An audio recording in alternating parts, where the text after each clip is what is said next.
Nellore ZP సమావేశ మందిరంలో Andhra Pradesh working journalist federation జిల్లా మహాసభ ఘనంగా జరిగింది. జెడ్పీ చైర్పర్సన్ ఆనం అరుణమ్మ, శాసనసభ్యులు సోమిరెడ్డి చంద్రమోహన్ రెడ్డి, ప్రశాంతి రెడ్డి, శ్రీధర్ రెడ్డి, జిల్లా జాయింట్ కలెక్టర్ వెంకటేశ్వర్లు మరియు ఫెడరేషన్ రాష్ట్ర నేతలు పాల్గొన్న ఈ వేదికపై జర్నలిస్టులు ఎదుర్కొంటున్న సాంకేతిక, చట్టపరమైన సవాళ్లపై తీవ్ర చర్చ జరిగింది. ముఖ్యంగా కేంద్ర ప్రభుత్వం తీసుకొచ్చిన సమాచార హక్కు చట్టం మరియు digital data privacy protection act మధ్య ఉన్న పరస్పర విరుద్ధ నిబంధనల మూలంగా జర్నలిస్టులు తీవ్రమైన కేసులను ఎదుర్కోవాల్సి వస్తోందని ప్రతినిధులు ఆందోళన వ్యక్తం చేశారు.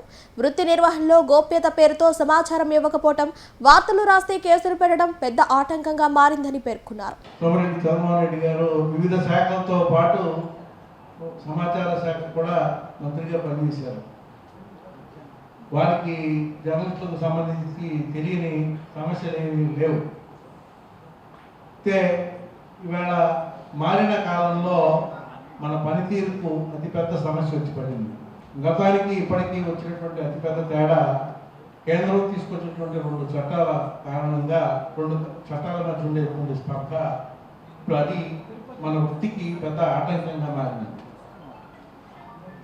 సమాచార హక్కు చట్టం ఏమో అంతా పారదర్శకంగా ఉండాలని చెప్తా ఉంది. మరో పక్కన ఈ డేటా ప్రైవసీ ప్రొటెక్షన్ యాక్ట్ ఇది అంతా గోప్యతను పాటించాలని చెప్తా ఉంది. అంటే దీని మూలంగా వచ్చే ఇబ్బంది సమాచారాన్ని మనం ఇవ్వడం సమస్యగా మారింది. దేశంలో అనేక చోట్ల కేసులు వేస్తున్నారు, కేసులు ఫేస్ చేస్తున్నటువంటి పరిస్థితి ఉన్నది.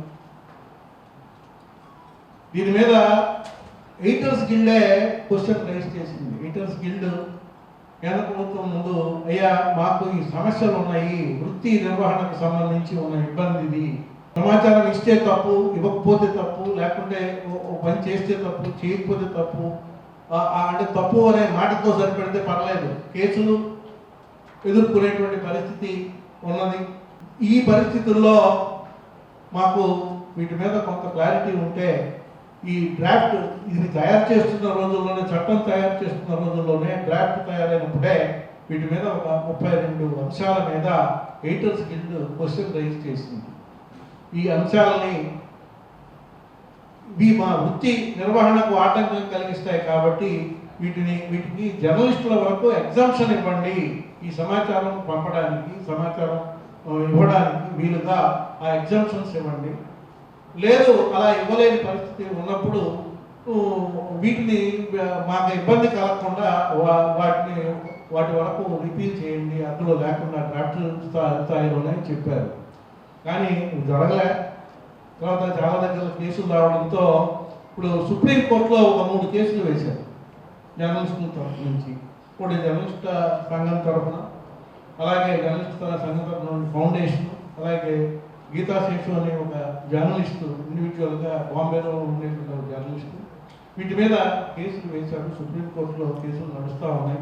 అయితే కేసులు నడిచినా కూడా ఇక్కడ రాష్ట్ర ప్రభుత్వం నుంచి కొంత మాకు మీ ద్వారా కేంద్రానికి, ఎందుకంటే కేంద్రంలో భాగస్వాములుగా ఉన్నారు కాబట్టి కేంద్ర ప్రభుత్వం దృష్టికి జర్నలిస్టుల వృత్తి నిర్వహణకు ఆటంకం కలగకుండా వీటి మీద కొన్ని సవరణలు ప్రతిపాదించమని చెప్పేసి మీ ద్వారా కేంద్రానికి తెలియజేయాలని చెప్పేసి మా విజ్ఞప్తి. అది మీ ద్వారా వెళ్ళాలని కోరుకుంటున్నాం. అది మా మొదటి కోరిక. కారణం ఏంటంటే ఇది వృత్తి నిర్వహణకు ఆటంకం కలిగించేది.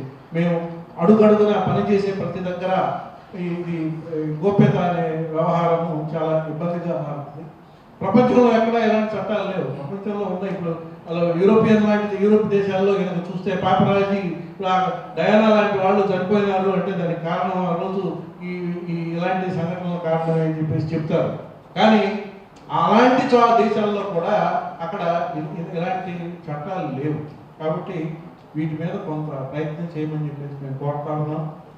అలాగే మరి మాకు సాధారణంగా రెగ్యులర్గా ఉన్న సమస్యలు జర్నలిస్టుల ఇళ్ల స్థలాల సమస్య రాష్ట్రం మొత్తం మీద ఇది అతిపెద్ద సమస్యగా ఉన్నది. ఇది రాష్ట్రం విడిపోయిన తర్వాత మేము మొదటి పీరియడ్లోనే ఖచ్చితంగా జర్నలిస్టులు అందరూ ఇళ్ల స్థలాలు పొందుతారని అనుకున్నాం. కానీ ఎందుకనో జరగలే. అప్లికేషన్ కాల్పన చేశారు, అప్లికేషన్లు తీసుకున్నారు, ఇచ్చిన హామీ అమలవుతుంది అనుకున్న దశలో మళ్ళీ ఎన్నికలు రావడం, ఎన్నికలు అయిపోయిన తర్వాత మరి ప్రభుత్వం మారిపోయింది, వేరే ప్రభుత్వం వచ్చింది. వేరే ప్రభుత్వం వచ్చిన తర్వాత అదేమన్నా అవుతుందంటే వాళ్ళు వచ్చిన వెంటనే మేము ఇది అమలు చేయం, మేము దాన్ని రద్దు చేస్తున్నాం, మేము కొత్త పద్ధతిలో మేము ఇళ్ల స్థలాలు ఇస్తామని చెప్పారు. మరి వాళ్ళు కూడా మన 4 ఏళ్ళు అయిపోయిన తర్వాత 4వ సంవత్సరంలో 3 సెంట్ల స్థలము ప్రతి జర్నలిస్టులకు ఇస్తామని చెప్పేసి ఒక జీవో తీసుకొచ్చారు. ఆ జీవో తెచ్చిన తర్వాత అప్లికేషన్ కాల్పర్ చేశారు, ఆన్లైన్ అప్లికేషన్ తీసుకున్నారు. ఇప్పుడు కూర్చున్న మిత్రుల్లో చాలామంది ఆన్లైన్ అప్లికేషన్ కూడా పెట్టుకొని ఉంటారు. ఇది అయిపోయింది. మళ్ళీ ఎన్నికల్లో ఆ ప్రభుత్వం ఓడిపోయింది, మళ్ళీ ఈ ప్రభుత్వం వచ్చింది. ఈ రాష్ట్రంలో మరి అనేక సంక్షేమ కార్యక్రమాలు అమలవుతూ ఉన్నాయి. లక్షలాది మంది నిరుపేదలకు గృహవసతి కల్పిస్తూ ఉన్నారు. రాష్ట్రం మొత్తం మీద ఇవాళ జర్నలిస్ట్ కుటుంబాలు మహా అయితే ఒక 20,000 మంది ఉన్నారు. రాష్ట్రం మొత్తం మీద 20,000 మంది అంటే సగటున జిల్లాకు 1000 మంది కూడా రారు సగటున. అందులోనూ కొన్ని దగ్గరలో స్థానిక శాసనసభ్యుల చొరవ మూలంగా కానీ, అధికారుల ప్రోద్బలంతో వాళ్ళ సాయం తోడ్పాటు ఉండడం మూలంగా కానీ అనేక చోట్ల ఇళ్ల స్థలాలు తీసుకున్నటువంటి జర్నలిస్టులు కూడా ఉన్నారు. ఆ సంఖ్యను మినహాయిస్తే వాళ్ళకి ఎలాగూ రెండోసారి ఇచ్చే అవకాశం ఉండదు కనుక మినహాయిస్తే మిగిలిన వాళ్ళందరికీ ఇళ్ల స్థలం ఇచ్చేందుకు వీలైనంత ఏర్పాటు మరి ఎన్నికల సమయంలో ఈ ప్రభుత్వం కూడా హామీ ఇచ్చింది ఎన్నికలకు ముందు. కానీ ఎందుకనో గత 2.5 సంవత్సరాలుగా జర్నలిస్టుల ఇళ్ల స్థలాల గురించి ప్రభుత్వం మాట్లాడటంలా. మంత్రి గారి దగ్గరికి దృష్టికి తీసుకెళ్ళాం, సమాచార శాఖ మంత్రి పార్థసారథి గారి దృష్టికి తీసుకెళ్ళాం, ముఖ్యమంత్రి గారి దృష్టికి తీసుకెళ్ళాం, రెవెన్యూ మినిస్టర్ గారి దృష్టికి తీసుకెళ్ళాం, విన్నారు. కానీ ఎందుకనో తర్వాత మేము వేరే పద్ధతిలో కనుక్కుంటే ఈ జర్నలిస్టుల ఇళ్ల స్థలాలకు సంబంధించి ఉండే రకరకాల అభిప్రాయాలు వీటన్నిటితో వివాదం అవుతున్నాయి, లేకపోతే ఎక్కడో కోర్టులో ఆ కోర్టు కేసుకు మనకు సంబంధం లేదు. కానీ ఈ అన్ని రకాల అభిప్రాయాలు వెళ్ళడం మూలంగా ఇది కొంత పెండింగ్లో పడింది. ఇంత తక్కువ మంది ఉన్న సెక్షన్ కాబట్టి దయచేసి జర్నలిస్టులకు రాష్ట్ర మొత్తంలో ఉన్నటువంటి జర్నలిస్టులు, అర్హులైనటువంటి జర్నలిస్టులు అందరికీ ఇళ్ల స్థలాలు ఇచ్చేందుకు వీలుగా ప్రభుత్వం తగిన నిర్ణయం తీసుకోవాలని, ఈ జిల్లాలో ఉండే జర్నలిస్టులకి కనీసము ఈ జిల్లాలో ఉండేటువంటి అధికారులు, రాజకీయ నాయకులు కొంచెం చొరవ చేస్తే అది సాధ్యమని చెప్పేసి నేను భావిస్తూ ఉన్నా. దాని గురించి ఆలోచించమని కోరుతూ ఉన్నా. అదేవిధంగా ఇవాళ రెండవ సమస్య జర్నలిస్టుల పెన్షన్. జర్నలిస్టుల పెన్షన్ అనగానే రిటైర్ అయిన జర్నలిస్టులకు పెన్షన్, రిటైర్ అయిన 58 సంవత్సరాలు దాటిన జర్నలిస్టులు. దీని మీద కూడా ఎందుకో ప్రభుత్వానికి వెళ్ళినటువంటి సమాచారం కొంత తప్పు సమాచారం వెళ్ళింది. చాలా మంది ఉన్నారు బిగ్ నంబర్ అది ఇదని ఏదో చెప్పారు. చెప్తే మంత్రి గారితో మాట్లాడాము, అధికారులతో మాట్లాడిన తర్వాత మరి ఇప్పుడు ప్రభుత్వమే ఒక పని చేసింది. వెటరన్ జర్నలిస్టులకు ఎక్కడెక్కడో ఇదివరకు అంతకుముందు ఏ జిల్లాకు ఆ జిల్లాలో అక్రిడేషన్ కార్డులు ఇచ్చేవాడు. ఈసారి అలా కాకుండా సెంట్రలైజ్ చేసి రాష్ట్ర కేంద్రంలోనే ఇచ్చారు. రాష్ట్ర కేంద్రంలో ఎవరైతే వెటరన్ జర్నలిస్టులుగా ఉన్నారో వాళ్ళందరికీ ఒక దగ్గరే ఇచ్చారు. ఆ సంఖ్య 1000 దాటలేదు. అంటే పెన్షన్ అర్హులైన వాళ్ళు ఎంతమంది ఉన్నారంటే అది 1000 మందే. మీరు పనిచేసే ప్రతి వాడికి పెన్షన్ అనేది మా ఉద్దేశం కాదు కదా. పనిచేసే వాళ్ళు వాళ్ళకి జీతమో నాతమో లేకపోతే లైన్ అకౌంటో లేకపోతే ఇంకో పద్ధతిలోనో స్థానికంగా గ్రామీణ ప్రాంతాల్లో పనిచేసే వాళ్ళు, ఇది ప్రధాన వ్యాపకంగా ఉండి ఇతర పనులు చేసుకునే వాళ్ళు వాళ్ళ ఆదాయం సంపాదించుకుంటూ ఉంటారు. కానీ రిటైర్ అయినటువంటి 58 ఇయర్స్ దాటినటువంటి జర్నలిస్టుల సంఖ్య రాష్ట్రంలో ఇవాళ స్టాండర్డ్గా చెప్పడానికి వీలున్నటువంటి పరిస్థితి ఇవాళ ఉన్నది. అది 1000కి మించలేదు. కాబట్టి దీని మీద ప్రభుత్వం ఆలోచన చేయాలని చెప్పేసి కోరుతా ఉన్నాం. అలాగే దీనికి సంబంధించి మా రిక్వెస్ట్ ఏంటంటే, దేశంలో వేళ 19 రాష్ట్రాల్లో పెన్షన్ ఇస్తూ ఉన్నారు జర్నలిస్టులకి. ఓ రాష్ట్రంలో 4,000 ఇస్తున్నారు, ఓ రాష్ట్రంలో 5,000 ఇస్తున్నారు, ఓ దగ్గర 8,000 ఇస్తున్నారు, ఓ దగ్గర 15,000 ఇస్తున్నారు. మన పొరుగున్నటువంటి తమిళనాడులో 15,000 ఇస్తున్నారు. ఇవి తరతమ భేదాలతో ఇన్ని ఉన్నాయి.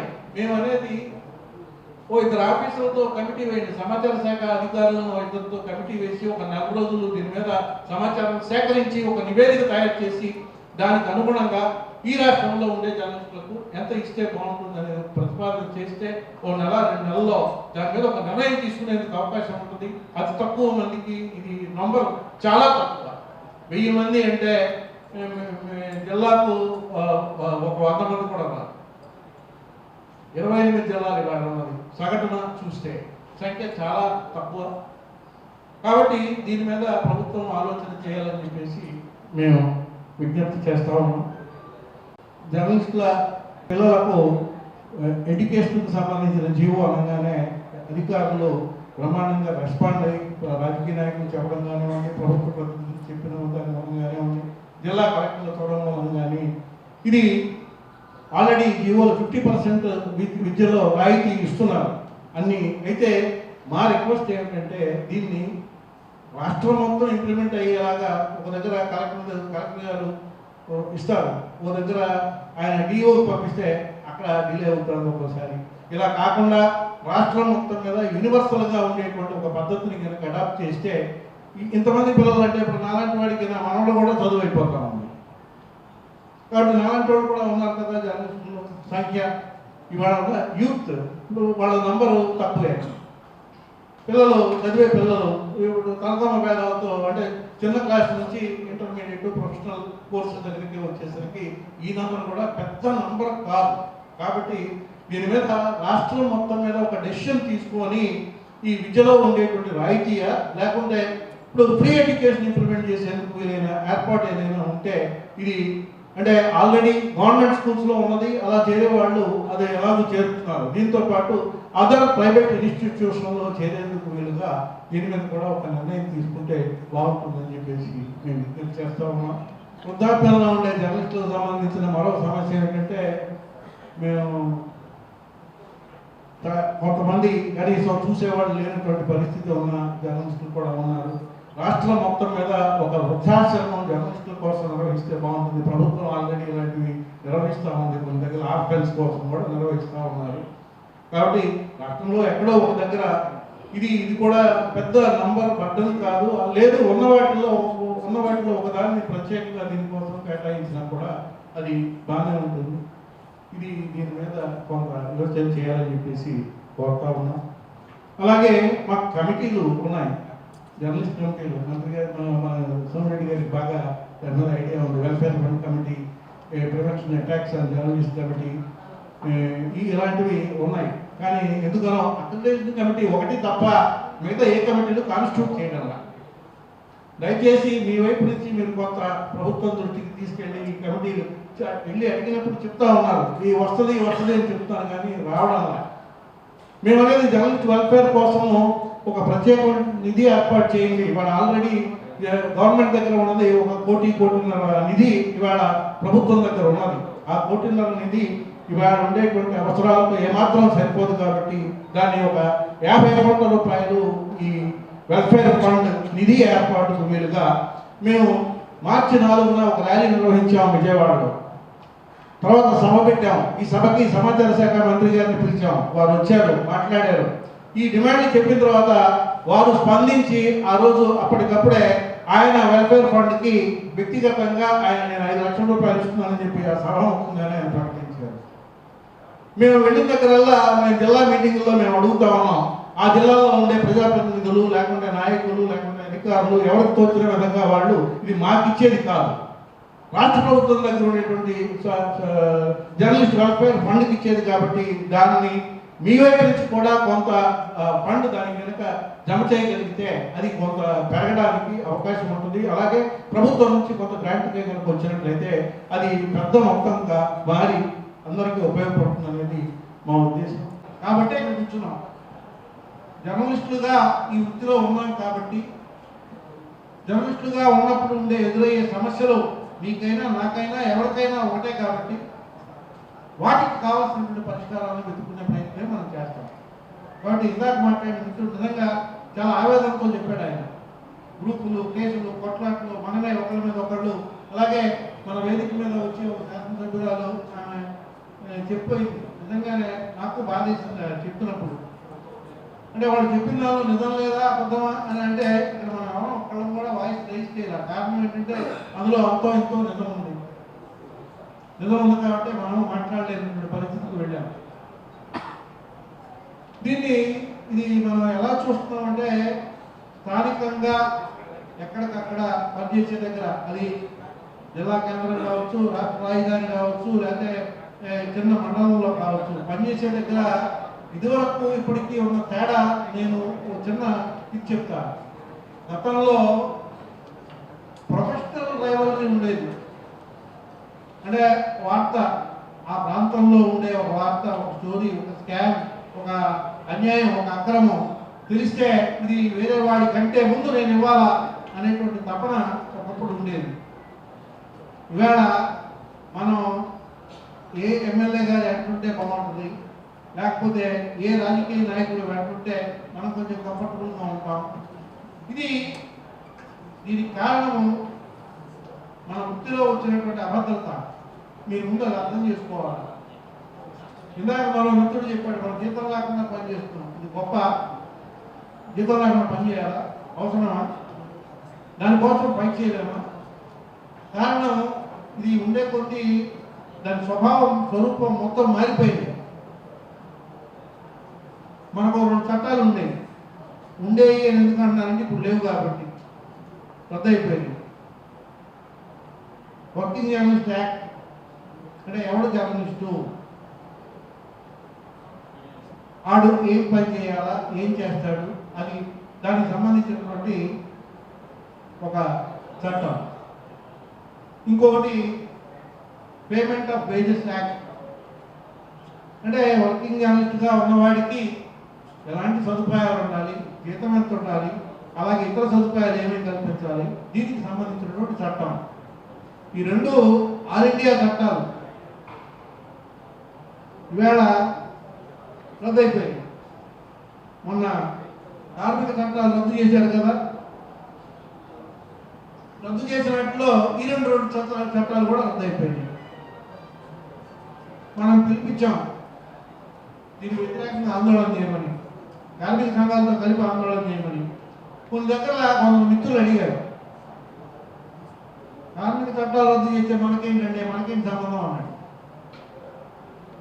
మనందరం కార్మికులం అన్న విషయం కూడా మనం మర్చిపోయినాం. ఈ వృత్తికి ఉన్న పెక్యులారిటీ. మన ముందు మనం మార్చి 4వ తారీఖున పెద్ద రాష్ట్ర వ్యాప్త పెద్ద ర్యాలీ చేశాం ఈ అంశాల మీద, ఈ సమస్యల మీద. తర్వాత మొన్న 31వ తారీఖు లాస్ట్ మంత్ 37వ తారీఖున రాష్ట్ర వ్యాప్తంగా డిమాండ్స్ డే నిర్వహించి ప్రభుత్వానికి ఎక్కడికెక్కడ ప్రభుత్వ దృష్టికి ఈ సమస్యలను తీసుకువెళ్ళాం. భవిష్యత్తులో కూడా వీటి మీద ఈ పరిష్కారం కాకపోతే పెద్ద ఆందోళన చేయడానికి కూడా మనం సిద్ధంగా ఉన్నాం. ఈ మహాసభలు అయిపోయిన తర్వాత రేపు రాష్ట్ర మహాసభ విశాఖపట్నంలో జరుగుతుంది. ఈ రాష్ట్ర మహాసభలో పెద్ద కార్యక్రమాన్ని కూడా మనం తీసుకోబోతున్నాం. ఈలోగా చంద్రమోహన్ రెడ్డి గారు చెప్పారు వీటన్నింటినీ పరిష్కారం కోసం నేను కూడా కృషి చేస్తామని. చాలా ధన్యవాదాలు. ఆయన చాలా తొందరగా అర్థం చేసుకుంటే ఆయన సమాచార శాఖ మార్చిగా ఉన్నారు, జర్నలిస్టులతో నిత్యం పెరుగుతున్నారు కాబట్టి అవి ఈ ఇష్యూస్ సూట్గా ఆయన అర్థం చేసుకుని వాటి సారాన్ని కూడా దృష్టిలో పెట్టుకున్నారు. అందుకని నాకు కొద్ది హోప్ ఇది పరిష్కారం అవుతుంది, చేయడానికి ఒక ప్రయత్నం జరుగుతుందనే దీంతో ఉన్నాం. నేను మన సమస్యల గురించి ఆంజనేయులు గారు చెప్పాను. నేను ఒక విషయం ఇక్కడ హాజరైనటువంటి మన జర్నలిస్ట్ మిత్రులకు చెప్పదలుచుకున్నాను. అదేంటంటే మొత్తం జర్నలిస్ట్ వృత్తికి ఇవాళ ఒక తీవ్రమైనటువంటి ప్రమాదం వచ్చింది. అది ఆంజనేయులు గారు చెప్పినట్టు చట్టాల వల్ల వచ్చే ప్రమాదం అదొకటి. అది ముఖ్యమైన ప్రమాదం ఏంటంటే జర్నలిజం అనేది 4th ఎస్టేట్ అని ప్రకటించింది ఎప్పుడంటే ఫ్రెంచ్ విప్లవంలో ఈ 3 estates legislature, executive and judiciary, ఈ 3 ఎస్టేట్లు మాత్రమే ఒకదానికోటి పోటీ పడుతూ ఒకదానికోటి సహకరించుకున్నటువంటి సమయంలో ప్రజల యొక్క సమస్యల్ని ప్రజలకి ఆ ఎస్టేట్స్కి మధ్య వారధిగా పత్రికా రంగం డెవలప్ అయింది. అందుకని పత్రికా రంగాన్ని ప్రజల ప్రతినిధులుగా 4th ఎస్టేట్ అని ప్రకటించారు ప్రజల ప్రతినిధులుగా. పత్రికల యొక్క సహజ లక్షణం ఏంటంటే ప్రజల పక్షాన ఉండటం, అధికార పక్షంలో ఉండేటటువంటి ఈ 3 ఎస్టేట్లని ప్రశ్నించాలి, అదే దాని సహజ లక్షణం. కానీ ఇవాళ ఈ 3 ఎస్టేట్లు కలిసి అధికారులు, లెజిస్లేచర్ రాజకీయ నాయకులు ప్లస్ జ్యుడిషియరీ కూడా కొంతవరకు వీళ్ళు ఇప్పుడు ఏం చేశారంటే ప్రశ్నించే తత్వాన్ని ఆపేసేసి దాన్ని ఆటంకపరిచి ఈ 4th ఎస్టేట్ని వీటి తోకలుగా మార్చేటటువంటి పరిస్థితి వచ్చేసింది. మీరు ఎలక్ట్రానిక్ మీడియా చూడండి, చాలా సీరియస్ పీపుల్స్ ఇష్యూస్ని రైజ్ చేయకుండా, రైజ్ చేస్తే ఎవరైతే ఏ పత్రిక ఏ ఎలక్ట్రానిక్ మీడియా రైజ్ చేస్తే వాళ్ళ లైసెన్స్ క్యాన్సిల్ చేసేది, వాళ్ళ మీద ఈడీలు ఇన్కమ్ ట్యాక్స్ వాళ్ళు రైడ్ చేయడం, ఈ దేశంలో ఉండేటటువంటి ప్రధానమైనటువంటి ఎలక్ట్రానిక్ మీడియా మొత్తం అధికార పక్షానికి సలాం కొట్టేటటువంటి పరిస్థితి. ఎన్డీటీవీ చాలా కాలం దీనికి వ్యతిరేకంగా రెసిస్ట్ చేసింది. చివరికి దాని డైరెక్టర్ మీద తీసుకెళ్ళి ఈడీ కేసు పెట్టి ఇక దాన్ని కూడా లగ్నం చేసుకున్నారు. నేను ఎవరు మాట్లాడడానికి లేదు. కీలకమైనటువంటి ప్రశ్నలు వేసే ప్రతి మీడియాని సపోర్ట్ చేసేటటువంటి పరిస్థితి వచ్చింది. ఇక ప్రింట్ మీడియా సంగతి చెప్తాను. ఇవాళ ఒక పత్రిక చదివితే మనకి సత్యం అనేది తెలియదు, రెండో పత్రిక చదివి ఈ రెండింటి మధ్య మన తెలివితేటలు ఉపయోగించి మనం అనలైజ్ చేసుకోవాలి. రెండింటికి మధ్య ఎక్కడో జరిగింది. అంటే పత్రికల్ని, ప్రింట్ మీడియాని రాజకీయ నాయకులు వ్యాపారానికి రాజకీయానికి ప్రింట్ మీడియాకి మొత్తం మీడియాకి మధ్య ఒక నెక్సెస్ డెవలప్ అయిపోయి ఈ మీడియా అనేది ప్రజల పక్షాన ఉండాల్సినటువంటి మీడియాని ప్రజల నుండి అధికారానికి తోకగా మార్చేటటువంటి ఒక ప్రమాదం మన ప్రజాస్వామ్యానికే ప్రమాదకరంగా మారిపోయింది. ఈ విషయాన్ని మనం గుర్తుంచుకోవాలి. ఇవాళ కాస్త కూస్తో మీడియా స్వతంత్రత కనిపిస్తుంది ఎక్కడంటే చిన్న పత్రికలు ఇప్పుడు ఇవాళ సంఘం మనం ఆవిష్కరించాం. ఇవాళ మీడియం చిన్న పత్రికలే కొంతవరకైనా వాళ్ళ సొంత అభిప్రాయాన్ని వ్యక్తం చేయగలుగుతున్నారు. పెద్ద పత్రికల వాళ్ళు వాళ్ళ సొంత అభిప్రాయాలు వ్యక్తం చేసే వేదిక లేకుండా పోయినటువంటి పరిస్థితి కనిపిస్తాం. ఇంకా కొంత ప్రజాస్వామ్యం ప్రజల పక్షాన కొంత తీసుకొస్తుంది సోషల్ మీడియా. కొత్తగా వచ్చినటువంటి సోషల్ మీడియా ఈరోజు ప్రజల యొక్క సమస్యల్ని స్వతంత్రంగా తీసుకురాగలుగుతాం. మీరు ఇటీవల కాలంలో జరిగిన అనేక ఘటనలు చూశారు.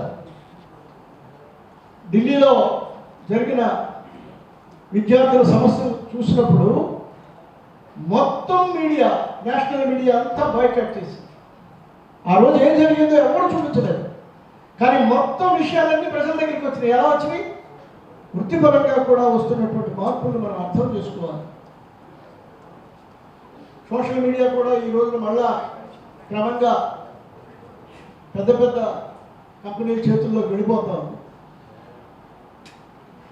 ఒక 4-5 అమెరికన్ కంపెనీలు ఈ మొత్తాన్ని టోటల్ ఆల్గోరిథంని చేతిలో పెట్టుకొని వాటిని నడిపేటటువంటి ప్రమాదంలో వెళ్ళిపోతుంది.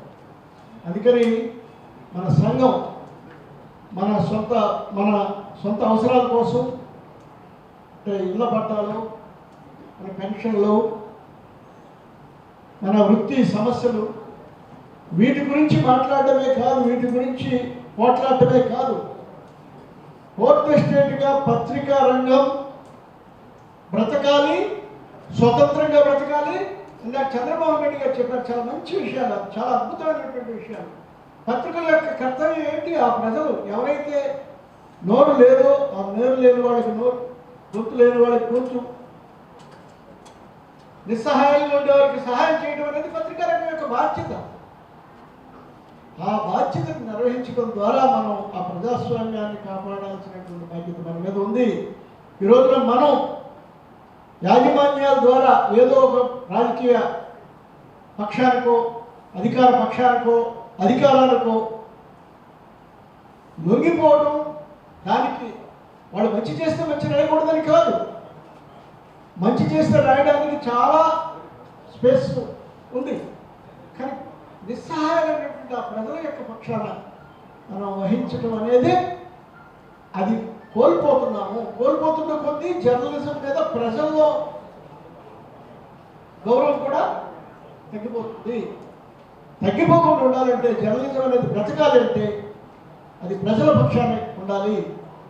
విలేకరులుగా, అందులోనూ గ్రామీణ విలేకరులుగా, చిన్న చిన్న పట్టణాల్లో విలేకరులుగా మన కర్తవ్యం మనం ప్రజలను దృష్టిలో పెట్టుకోవాలి.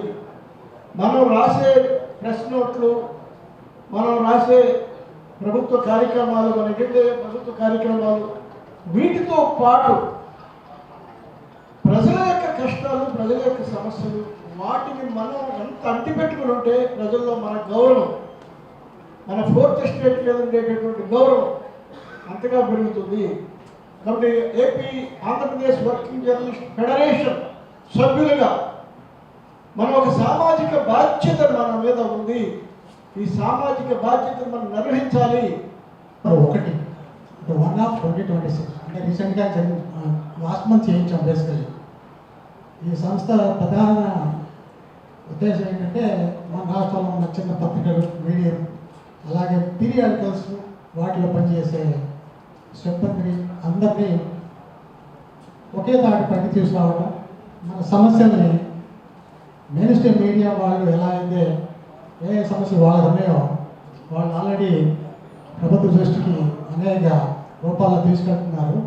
మనకి ఒక ఆర్గనైజేషన్, దీని ద్వారా మన సమస్యలన్నింటి కూడా రాష్ట్ర వ్యాప్తంగా ఆయా జిల్లాలో ప్రభుత్వ వర్గాల దగ్గర, అధికారుల దగ్గరికి, అలాగే ప్రజాప్రతినిధుల దగ్గరికి తీసుకెళ్తేనే దీని యొక్క ముఖ్య ఉద్దేశం. ఆ దిశగా తీసుకెళ్ళి మనం మన సమస్యల్ని పరిష్కరించుకోవడానికి ప్రయత్నం చేస్తున్నాం. ప్రధానంగా నేను కొన్ని సమస్యలు మీ ముందు ఉంచుతాను. ఈ జిల్లా నుంచి ఆ సమస్యలు ఆయా ప్రాంతాల్లోని అధికారులకి, సమాచార శాఖ అధికారులకి, అలాగే ప్రజాప్రతినిధులకి మీరు తీసుకెళ్ళి కృషి చేస్తారని, అలాగే మా వంతు సహకారం నేను కూడా అందిస్తాను. ఒకటి, మీడియం అండ్ స్మాల్ పీరియాడికల్స్కి రెగ్యులర్గా ఎంపావర్మెంట్ చేయాలి. సమాచార శాఖ వాళ్ళు చెప్తుంది ఏంటంటే ఎవ్రీ ఇయర్ ఏప్రిల్ లేకపోతే ఆగస్టులో ఎంపావర్మెంట్ చేసి ఒక 2 టాపిక్స్ చేస్తామని చెప్తున్నారు. కానీ ప్రాక్టికల్గా గత 6 సంవత్సరాల నుంచి జరగలేదు. అయితే ఈ సంవత్సరం గత నెలలో కొన్ని పత్రికల్ని ఎంపావర్మెంట్ చేశారు. మనం అడుగుతుంది ఏంటంటే సెంట్రల్ గవర్నమెంట్లో వాళ్ళు కూడా ఎంపావర్మెంట్ చేస్తున్నారు. వాళ్ళు సంవత్సరానికి 2 సార్లు చేస్తున్నారు. మనం కూడా మిస్ అవ్వకుండా ఎవ్రీ ఇయర్ 2 టైమ్స్ ఈ చిన్న పత్రికల్ని, అంటే అర్హులైన పత్రికల్ని ఎంపావర్మెంట్ చేయమని కోరుతున్నాం. అదొకటి. రెండోది, చిన్న పత్రికలకి మనకి సపోర్ట్ చాలా అవసరం, లోకల్గాను అలాగే ప్రభుత్వ పరంగా. ప్రభుత్వ పరంగా ఏంటంటే మనం అడ్వర్టైజ్మెంట్స్, గతంలో చంద్రబాబు నాయుడు గారు ముఖ్యమంత్రి ఉన్నప్పుడు 30% ఫండ్స్ చిన్న పత్రికలు ఇవ్వాలని ఆయన చెప్పి ఉన్నారు. అలాగే ఇప్పుడు ఆ 30% ఫండ్స్ ఇప్పుడు మనకు అమలు చేయాలని, రాష్ట్ర వ్యాప్తంగా వస్తున్న చిన్న పత్రికని ఎంపావర్మెంట్ చేసి అడ్వర్టైజ్మెంట్స్ ఇవ్వాలని మనం కోరుతున్నాం. బయటవే మనకేంటంటే ఇప్పుడు రాష్ట్రంలో దాదాపు 90 పత్రికల వరకు ఎంపావర్మెంట్ అయి ఉన్నాయి. అది కాకుండా సెంట్రల్ గవర్నమెంట్లో కూడా 130 పత్రికలు ఎంపావర్మెంట్ అయి ఉన్నాయి. అవి కాకుండా దాదాపు మనకి ఒక 300 పత్రికల దాకా ఉన్నాయి. వీటికి మనకి అడ్వర్టైజ్మెంట్ చాలా అవసరం. అవి రెగ్యులర్గా ఇవ్వమని కోరుతున్నాం. ఆ తర్వాత ఈ చిన్న పత్రికలకు సంబంధించి అడ్వర్టైజ్మెంట్స్ కాకుండా మనం రోజు అటెండెన్స్ పెట్టుకుంటున్నాం. అది ఫిజికల్గా కాకుండా ఆన్లైన్లో వేయాలని మనం కోరుతున్నాం. యాక్చువల్గా సెంట్రల్ గవర్నమెంట్ ఏంటంటే అన్నీ ఆన్లైన్లో వేస్తున్నారు. పేపర్ ప్రింట్ కాగానే ఆన్లైన్లో పెడుతున్నారు. సో అలాగే మనకు కూడా అలాగే ఆన్లైన్లో పెట్టాలని మనం కోరుతూ ఉన్నాం.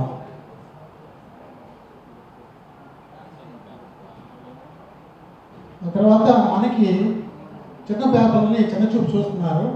అన్ని గవర్నమెంట్ ప్రోగ్రామ్స్ మనకు కూడా ప్రాపర్ రిప్రజెంటేషన్ ఇవ్వమని మనం కోరుతున్నాం. ఇవి ప్రధానంగా మనకున్న సమస్యలు. వీటిని మనం లోకల్గా సమాచార అధికారులకు దగ్గర తీసుకెళ్ళి మన సమస్యలని పరిష్కరించుకుందామని కోరుతున్నాం. దాన్ని కొనసాగిస్తుంది. గత 2 ఏళ్ళుగా ఈ యూనియన్లో చేరడం జరిగింది. ఈ యూనియన్ టీం అంతా కూడా మంచి డిసిప్లిన్గా ఉండడం వల్ల దీనికి ఆకర్షితులై ఈ టీంలో చేరడం జరిగింది. మనందరం కలిసికట్టుగా మన సమస్యలు ఏదైనా ఉంటే కలిసికట్టుగా సాధించుకుందాం, అందరం ఒకటిగా ఉందాం. ఎందుకంటే ఈ ఫీల్డ్లో నేను అంటే నా వ్యక్తిగతంగా చాలా కష్టాలు అనుభవించాను. దేనికంటే ముక్కుసెట్టుగా ఉండటమే దానికి ఇది. అందువల్ల ముక్కుసెట్టు తత్వం కూడా మన లైఫ్లో కొన్ని సమస్యలు ఎదురవుతూ ఉంటాయి. సరే, అందరికీ కూడా జర్నలిస్టు కూడా ఉంటుంది సమస్యలు అనేవి. అందువల్ల మనం పెద్దలు వచ్చిన తర్వాత మన సమస్యలు కూడా పెద్దల దృష్టికి తీసుకెళ్ళి మన సమిష్టిగా మన సమస్యల పరిష్కారాన్ని కృషి చేసుకుందాం. ఇక్కడ అక్రిడేషన్ గురించే మాట్లాడుతున్నారు. దయచేసి యూట్యూబర్స్ చాలా మంది వచ్చున్నారు, మన కావాల నుంచి కూడా చాలా మంది వచ్చున్నారు, PDF పేపర్ వాళ్ళు కూడా వచ్చున్నారు. వాళ్ళ గురించి కూడా వాళ్ళ సమస్యల గురించి కూడా మాట్లాడితే బాగుంటుంది. అంత టెన్షన్ పడి ఇప్పుడు నేనున్న చిన్న ఎగ్జాంపుల్, నాకంటే సాధించిన వాళ్ళు చాలా మంది ఉన్నారు. నేను నా ఛానల్లో ఏదైనా స్టోరీ పెట్టాలంటే ఒక ఎగ్జాంపుల్ చెప్తాను. స్వర్ణముఖి నది, దాని పుట్టుక, దాని కలయిక, చివరిలో ఫైనల్ ఎక్కడ అనే దాని మీద నేను స్టోరీ తీశాను. దానికోసం తిరుపతి, కుప్పం అన్నీ తిరిగి చివరికి నెల్లూరు జిల్లాకు వచ్చి అది కలిసే చోటుకి వెళ్ళి అన్ని వీడియోస్ తీసుకొని, కానీ నాకు గవర్నమెంట్ నుంచి ఏ రాయితీలు లేవు, ఏది లేదు. కాకుంటే ఒక ప్యాషన్, జర్నలిస్ట్గా నేను చేసిన దాంట్లో ఉండే ప్యాషన్ని బట్టి చేశాను. తర్వాత కుప్పం వెళ్ళాను, డివోషనల్ ప్రోగ్రామ్స్ కోసం కొన్ని టెంపుల్స్ తీసి నా ఛానల్లో పెట్టాను. అట్లా అన్ని తిరుగుతూ ఉంటాను. నేను చాలా డివోషనల్గా పెడతాను, అందరికి కావాల్సింది యూస్ఫుల్లీ నా ఛానల్లో పెడుతుంటాను. కానీ మాకు ఇప్పటి వరకు కూడా ఎటువంటి గవర్నమెంట్ నుంచి ఎటువంటి ఇది నేను తీసుకుంది లేదు. ఒక TV5 ఛానల్లో అక్రిడేషన్ వచ్చింది, బస్ పాస్ వచ్చింది తప్ప ఇంకేం లేవు. కాబట్టి దయచేసి దయచేసి యూట్యూబర్స్ గురించి కూడా ప్రస్తావన చేయండి. ఇప్పుడు వేదిక మీద ఉన్న పెద్దలందరూ కూడా చాలా విషయాలు చెప్పారు. పొలిటికల్ చోటు పక్కన మన జర్నలిస్ట్ ఇష్యూస్ సంబంధించినటువంటి చాలా విషయాలు చెప్పారు. చాలా నేను 2-3 విషయాలు మాత్రమే మాట్లాడవచ్చును. అందులో ఒకటి, జర్నలిస్టు సమస్యలతో పోలిస్తే ముందు అసలు మనం పనిచేస్తున్న క్రమంలో మనకు వస్తున్నటువంటి సమస్యలే చాలా కీలకమైనటువంటి. అందులో ప్రధానమైనటువంటి అసలు ప్రపంచం నాకు గుర్తుండి నాకు తెలిసి ఎదురు జీతనిచ్చి జీతం నిలవాలి, జీతం లేకుండా చేసేటువంటి ఏకైక వృత్తి నాకు తెలిసి ప్రపంచంలో జర్నలిజం, అందులోనూ మన రాష్ట్రం మన దేశంలోనే ఉన్నటువంటి. ఎందుకు ఈ మాట అంటున్నానంటే ఇక్కడ చాలా మంది జర్నలిస్టులు, దాదాపు 90% మంది జర్నలిస్టులకి జీతాలు లేకుండా ఎదురు 24 గంటలు. సహజంగా ఏదైనా వృత్తికి ఒక 8 గంటల పని విధానం ఉంది. జర్నలిస్ట్ వృత్తికి 24/7 365 నాన్ స్టాప్ ఎక్స్ప్రెస్. అవసరమైతే విశ్వం కాదు, దాదాపు అంతరిక్షం మొత్తం కూడా తిరిగి అవుతున్నాం. అట్లాంటి పరిస్థితి జర్నలిజానికి మాత్రమే ఉంది. నిజంగా దాని వెంకటరావు గారు కావచ్చు, లేకపోతే మన అనిల్ సార్ కూడా చెప్పారు, మనం 4th ఎస్టేట్ అని. మనం 4th ఎస్టేట్ అనగానే ఒక డబ్బులు తెలుసుకుంటాం, కానీ వాస్తవానికి 4th ఎస్టేట్లో మనం ఉన్నాం అనేది పెద్ద ప్రశ్న. ఎందుకంటే సహజంగా 4th ఎస్టేట్ అంటే పొలిటికల్ మిగతా వాళ్ళందరికీ భయపడలేదు. ఇదిగా అందరికంటే ఎక్కువ జర్నలిస్టులను చూసి భయపడతారు, కానీ జర్నలిస్టులను చూసి భయపడ్డట్టు మాత్రమే అనిపిస్తారు. మరి వాళ్ళ అవసరం కోసం వాళ్ళ అవసరం తెచ్చుకున్న తర్వాత మనల్ని ఎక్కడ ఉంచాలో అక్కడే ఉంచుతారు. సహజంగా బంగారం చెప్పులు వేసుకున్న తర్వాత బంగారం చెప్పులు అయినప్పుడు కూడా బంగారం మెళ్ళేసుకుంటూ ఒంట్లో పెట్టుకుంటూ బంగారం చెప్పులు వేసుకుంటూ ఇంటి బయట వేసిపోతాం. జర్నలిస్టులు కూడా ఉన్న ప్లేస్ని దృష్టిలో పెట్టుకొని, అవసరాన్ని దృష్టిలో పెట్టుకొని మాత్రమే పొలిటీషియన్లు, ఆఫీసర్స్, మిగతా వ్యవస్థలు కానీ మనం ఉపయోగించుకుంటాయనేది స్పష్టం. కానీ సోషల్ మీడియా రాక కలిగి జర్నలిజానికి, సోషల్ మీడియా వచ్చిన తర్వాత జర్నలిజానికి మధ్య అత్యంత వైరుధ్యం స్పష్టంగా కనబడతా ఉంది.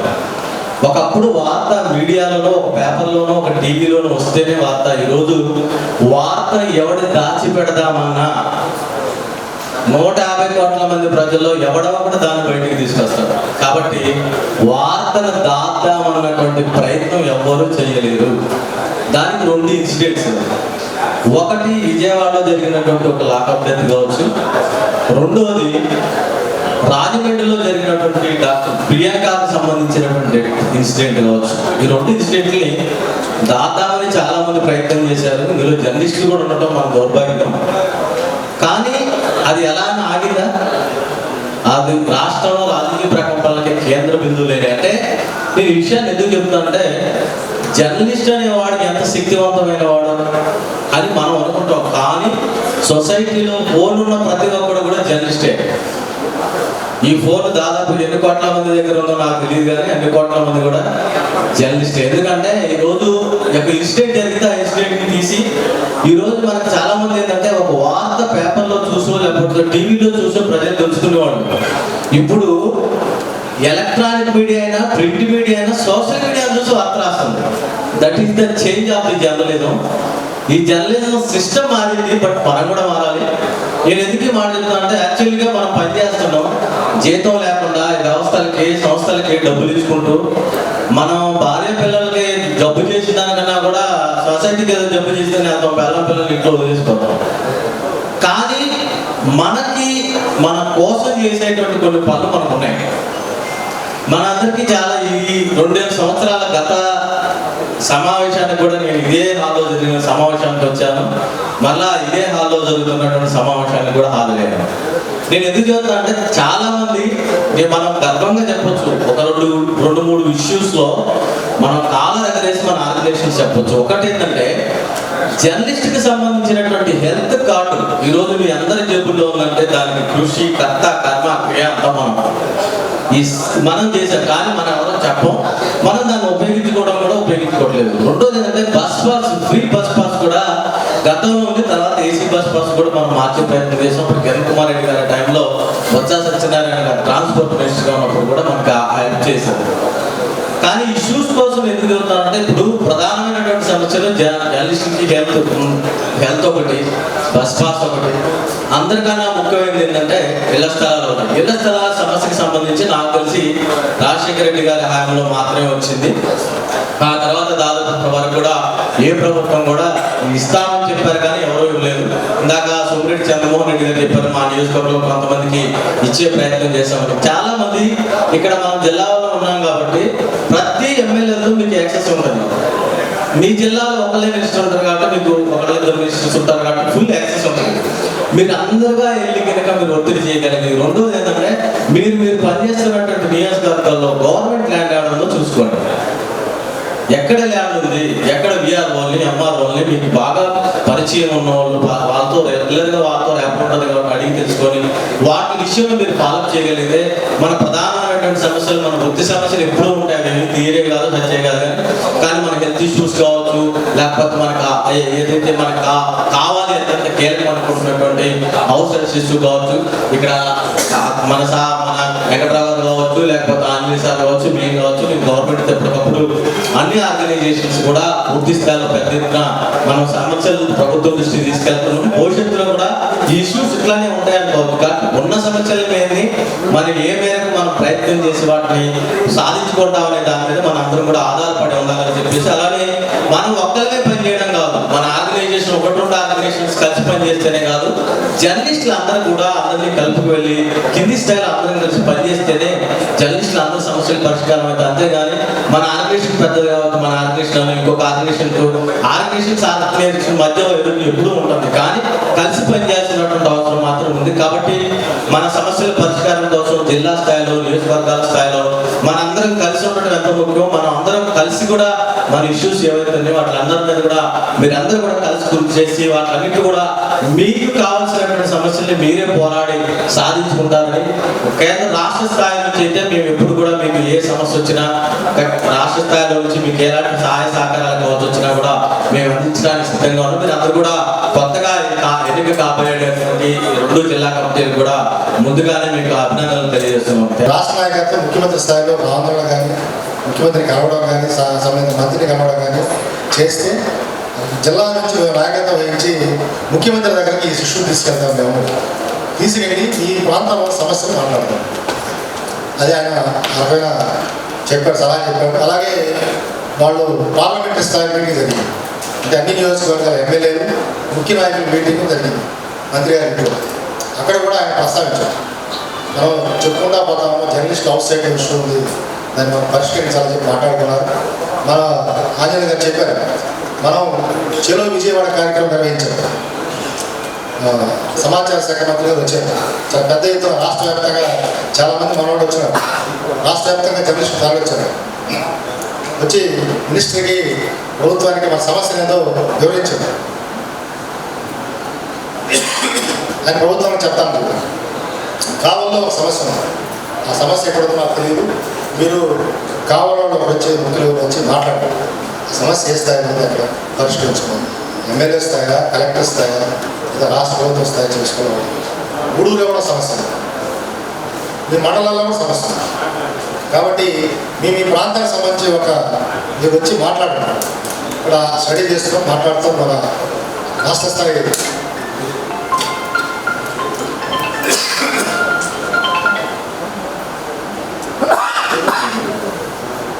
మన నాయకులు వచ్చినారు కాబట్టి వాళ్ళ దృష్టిలో ఉంటుంది. మంత్రి గారితో వచ్చినప్పుడు ఫలానా ప్రాంతంలో సమస్య ఉంది, ఇది చేయాలనేది డిస్కషన్ వస్తుంది. అలాగే కలెక్టర్ గారు ఆయన 2 సార్లు బ్యూరోలతో కూర్చున్నాడు, పర్సనల్గా పిలిచి అసలు మీ సమస్య ఏది, ఏం చేయాలని, ఏం చేయగలని అడిగాడు. మాట్లాడాడు అందరితో, ముఖ్యులందరితో మాట్లాడి చేసిన తర్వాత ఆయన నా స్థాయిలో నేను ఏం చేయాలో చేస్తాను, అంటే ప్రభుత్వానికి వెళ్ళి ఫైల్ నడిచి చాలా పెద్ద తతంగం అది. ఈ మండలాల్లో ఏదైనా సమస్య ఉంటే పరిష్కారం చేయాలంటే నా దృష్టికి వస్తే నేను నా పరిధిలో నేను పరిష్కరిస్తాను, మీరు రండి నా దగ్గర చెప్పాను. 2 సార్లు మాకు చెప్పాను సమస్య. ఏమైనా వాళ్ళకి రాలేదంటే నేను ఇటీవల కాలంలో జిల్లా కలెక్టర్ పిటిషన్ పెట్టాను, పలానాళ్ళకి అక్రిడేషన్ రాలేదు అని నేను వ్యక్తిగతంగా పోయి పెట్టాను. నన్ను పిలిచి డీడీ ఏం చెప్పాడంటే, సార్ మీ సమస్య పరిష్కారం చేసాము, మీరు రిటర్న్గా రాసి చేయండి అన్నాడు. నేను రాసేనని చెప్పాను. ఏం పరిష్కారం చేసావు నాకు చెప్పు అని చెప్పాను. నేను వచ్చేసా, నువ్వు చెప్తే నీ సమస్య ఏ విధంగా పరిష్కారం చేసావో చెప్తే నేను రిటర్న్గా ఇస్తానని చెప్పాను. మీ గ్రీవెన్స్ కలెక్టర్ ఆఫీస్లో పెండింగ్ ఉన్నాను, పెండింగ్ ఉంటే నేను సమాధానం చెప్తాను, నేనైతే సంతకం పెట్టనని చెప్పాను. నెక్స్ట్ డే నా కలెక్టర్ ఆఫీస్ నుంచి ఒక ఫోన్ వచ్చింది, సార్ మీ గ్రీవెన్స్లో ఒక అప్లికేషన్ ఇచ్చారు, మీ సమస్య పరిష్కారం అయ్యిందే అని. పరిష్కారం కాలేదని చెప్పాను. మీరు పరిష్కారం అయిందని సంతకం పెట్టారు, ఎంత ఫాల్స్, నేను సంతకం పెట్టలేదని చెప్పారు. మీరు రాసుకోండి కాబట్టి వాయిస్ రికార్డు బ్రహ్మాండంగా రికార్డ్ చేసుకోండి, ఇబ్బంది లేదు. నేను పిటిషన్ పెట్టింది ఏంటి, మీరు ఆన్సర్ చెప్పేది ఏంటి, ఎవరికి బాధ్యతాయుతంగా అయ్యే డిపార్ట్మెంట్ ఉందో నాకు అర్థం కావట్లేదు. దయచేసి రాష్ట్ర నాయకత్వం దీని వైపు ఆలోచించాలా. ఇక్కడ కూర్చోండే సభ్యులందరూ మనోగతం కూడా ఇదే. కావాలంటే ఇంకెవరైనా అభిప్రాయాలు ఉంటే చెప్పొచ్చు, నో ఇష్యూ. దయచేసి తప్పుడు స్వర్ణాంధ్రప్రదేశ్ సృష్టికర్త, ఆంధ్రప్రదేశ్ అభివృద్ధి ప్రదాత గౌరవనీయులు శ్రీ నారా చంద్రబాబు నాయుడు గారి ఆశీస్సులతో నెల్లూరు పార్లమెంట్ సభ్యులు శ్రీ వేమిరెడ్డి ప్రభాకర్ రెడ్డి గారి సహకారంతో కోవూరు అసెంబ్లీ టైగర్, కోవూరు నియోజకవర్గంలో అభివృద్ధిని పరుగులు పెట్టిస్తున్న శ్రీమతి వేమిరెడ్డి ప్రశాంతిరెడ్డి గారి నాయకత్వంలో Kovur agriculture market committee chairman గా ఎన్నికైన శ్రీ బెజవాడ వంశీకృష్ణారెడ్డి గారి ప్రమాణ స్వీకారోత్సవం ఆదివారం నార్త్ రాజపాలెం కోవూరు మార్కెట్ కమిటీలో జరుగును. కావున టీడీపీ, జనసేన, బీజేపీ నాయకులు హాజరు కావాల్సిందిగా ప్రార్థన. ఇట్లు బెజవాడ వంశీకృష్ణారెడ్డి అభిమానులు.